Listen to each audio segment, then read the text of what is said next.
Several years ago, I spent almost 2 years fully immersed in the biggest multi-level marketing company in the United States, and I barely made it out on the other side.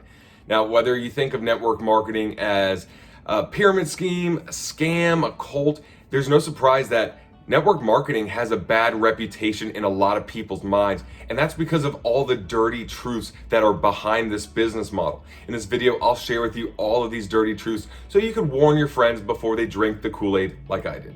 So let's back up. It's 2004 and I'm working at Smoothie King as my high school job. For one, Smoothie King is an amazing high school job. So if you're ever looking for a part-time job where you get to learn about nutrition and get free smoothies, that's the place to do it. Just don't drink any of their smoothies because it's just jacked up on sugar. But anyway, I'm working there, making my smoothies for customers, and this guy walks in. Really nice, 30-year-old guy, happy, fit, everything looks good. And he starts talking to me. I'm like, this guy's either he's gay, which is cool, or he's just extra friendly.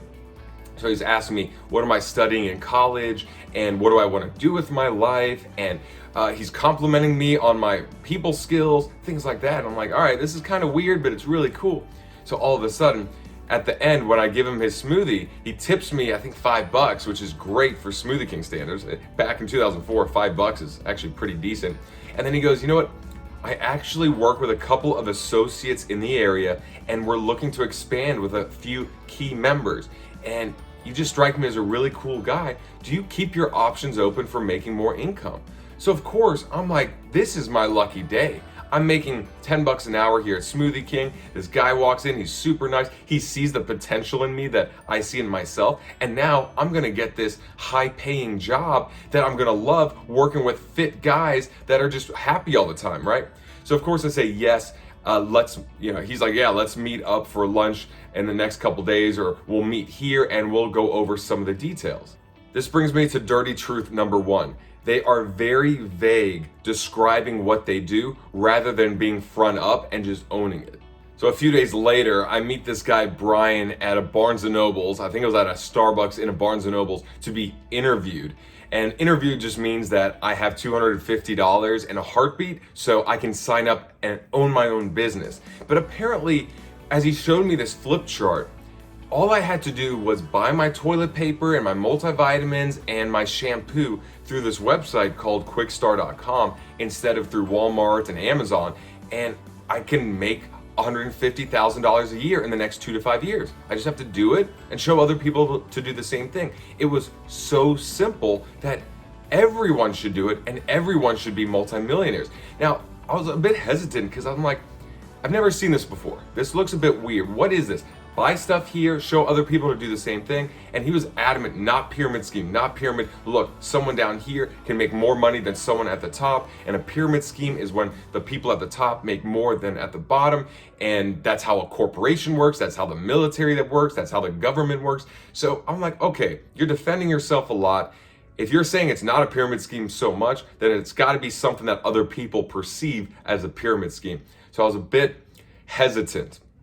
So anyway, I said, look, I'm not in, but I'd like to learn more. So he invited me to their Tuesday night meeting, which they hold every Tuesday. And Brian said, invite one of your friends, see what they think, because maybe they'll be your next downline. So I said, yeah, okay, I'll invite my friend Andy, who's been my best friend since I was about 12 years old. And if he's in, then I'm in. Big mistake. Andy and I arrived at the DoubleTree Hotel in his beat up gold 1992 Ford Explorer that we call the Ford Exploder because that thing was about to burst at any second. And we were wearing these oversized dress shirts and we thought we were so cool. We're 18 years old and we're wearing a dress shirt and tie, and none of it was fitted, none of it looked good, but we were ready to talk business with some 30 and 40-year-olds, like we're some hot shots. And I remember walking in and Andy was meeting my other associates and I was meeting some of these associates for the first time. And we sat down to watch the same presentation that I had seen, but Andy had never seen this flip chart before. So the whole time while this is going on, there's a guy at the front of the stage doing the presentation in front of about 150 or so people. And the whole time I'm wondering, does Andy get it? Am I crazy? Does it look good? Does it look bad? And I'm looking at him the whole time wondering, all right, are you in or you out? Because if you're out, I'm probably out. If you're in, then I'll probably be in. So at the end of the presentation, I see Brian and we come up to him and Brian goes, "Hey Andy, what do you think?" And that was a huge turning point. That was such a huge turning point. Andy goes, "I'm in. This is incredible. This is the best thing I've ever seen in my life. I am in 100%. And I'm like, okay, well that was kind of easy. I was on the fence about this, but I'm 1 for 1 right now. I showed my best friend this flip chart, showed him the plan, and he's in. So maybe this is as easy as everyone says it is. This brings me to my second dirty truth, which is they oversell you the dream. The statistics are bad. The amount of people that don't make 5 figures, 6 figures, 7 figures is incredibly high, and the amount that actually do is very low. But they'll always sell you that you can be that one person out of 1,000, out of 5,000 that actually make it really big. Now, I wouldn't compare it to the lottery, because the lottery, you don't have any control except for the amount of lottery tickets you buy. This you do have control over, but execution is not easy. The dream is easy. You can hold on to that dream, but a lot of people just do not have what it takes to execute at the level required to obtain that dream. So don't get sold into this false narrative of 2 to 5 years doing this work, you'll get there. Because the people I know have still been grinding. They're still smart people. They're still grinding for 5, 8, 9, 10 years, and they still haven't gotten there yet. I hope they do one day, but just understand that the dream is being sold to you, and you gotta take it with a grain of salt. With Andy joining, this kick-started a crazy 18-month period of highs and lows, excitement and disappointment. We were following our upline, we were listening to them, we were hanging out with them, we had stopped hanging out with the other friends. We were like baby ducks, and they were the mama duck. Whatever they said, whatever they did, whatever they suggested, we followed suit because we wanted to be like them. So whatever they suggested, we didn't even question why. Dirty secret number 3, many network marketing companies and individual groups within those companies prey on the vulnerable and impressionable. At least that's what I saw. Over the first few months, Andy and I started to think and act and talk just like our upline. And it wasn't all bad, because a lot of what they were teaching were success principles, things that we'd never learned in high school or college, and that was really helping us in a lot of ways. But what I learned is that they were very Christian based, and a lot of times, this is secret truth number 4, is a lot of times these groups, or the groups within the network marketing groups, have very extreme political or religious beliefs. And if you're gonna follow these people and do whatever they do and whatever they think or whatever they say, you could find yourself losing your own beliefs rather than just being open to new ones. You'll find yourself just blindly following. And Andy became a born-again Christian, which maybe he wanted anyway, but I found myself on the fence, even though I'm not Christian, just because I didn't want to feel left out. I was getting more involved emotionally with this group of people, and I almost felt like I was getting pressured to be converted to Christianity and to be 100% Republican rather than being moderate, just because that's what they were. And all of a sudden I'd be like the black sheep of the group, and I'd be outcast, and that's not what I wanted. So always remember that these groups have their own belief system, some of them way more extreme than others, but it is very dangerous when you blindly follow a group of people without stepping back and understanding and accepting your own beliefs and taking their beliefs with a grain of salt, and really just asking yourself, is that what I want to be associated with?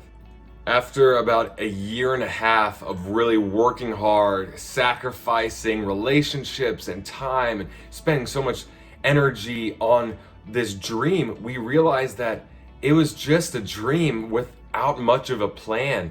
The vision was there, but it's like telling someone, you can be an Instagram influencer. All you have to do is 1, create viral content. Number 2, post it frequently. Number 3, accept high-paying endorsements. That sounds very simple, but that is a dream. That is a vision. The how-to, the execution aspect is so much tougher. Same thing as making it to the NBA or robbing a bank and getting away with it. It's not something very practical. So we were fading. We had given up a lot. We were spending more than we were making. We were feeling burnt out and really discouraged. So we knew that our time was coming to an end. It started with us skipping the occasional Tuesday night meeting, which we'd gone to religiously every Tuesday night for what, I don't think we missed one, for a year and a half straight. We started skipping it and we'd hang out and play video games and go, man, this is so much fun. This is so much better than going to this meeting and dressing up.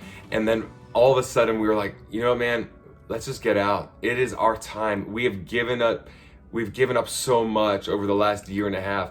And so we went to this Tuesday night meeting. We dressed up. We knew it was the last one. And I even sensed that our upline, Brian, knew it was our last one. But as we went to the meeting, and the meeting wrapped up around 10 o'clock, and it was a chilly Tuesday night, we walked to the parking lot and we said, hey Brian, can we talk to you for a second? And he, you know, with his energy, he was like, hey, yeah, what's up, guys? How's everything going? I haven't seen you around as much. What's up? We broke it to him. It was like breaking up with a girlfriend or a boyfriend that you really cared about, but you knew just wasn't right for you. It wasn't the perfect fit. It wasn't the right timing, but you appreciated who they were and everything they had done. And we basically said, look, we're not having fun. We're out. It's not what we want right now. And so that's it. We had a clean break, and it was the best decision either of us ever made, which was to get out. So you might be thinking, Brad, you must really hate network marketing. They are vague at first, and then they sell you on this pipe dream. Then they prey on young, impressionable, vulnerable, desperate people, and they just convert you to their religion and their political beliefs, and it's this huge cult, right? Wrong. I actually believe my time with Amway, aka Quickstar, aka whatever it is called now, was one of the best things I ever did. And in the next video, I'll explain to you why I recommend you look into network marketing for yourself, because I got more for it than in my entire time in college. Thanks for watching, and I'll see you there.